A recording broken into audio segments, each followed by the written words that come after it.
সন্ধেবেলার টিফিনে আজ পাস্তা বানানো হয়েছিল। চলো তোমাদের সঙ্গে সেই রেসিপিটা শেয়ার করি।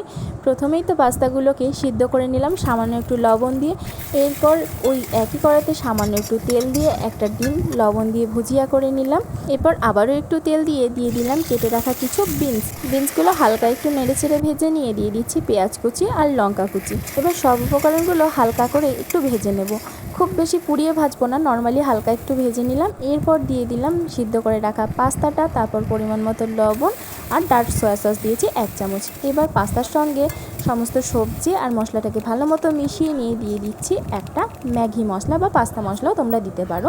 আমি ম্যাগি মশলাটা পছন্দ করি তাই ম্যাগি মশলা দিয়েছি। তারপর ভেজে রাখা ডিমের ভুজিয়াটা দিয়ে নেড়েচেড়ে দিয়ে দিচ্ছি একটু টমেটো কেচাপ। এবার সব কিছু ভালো মতো মিশিয়ে নিলেই রেডি হয়ে যাবে আমাদের চটজলদি পাস্তা। খেতে কিন্তু সত্যি খুব সুন্দর হয়েছিল। তোমরাও বাড়িতে বানিয়ে খেও। ভিডিওটা ভালো লাগলে অবশ্যই একটু লাইক করো।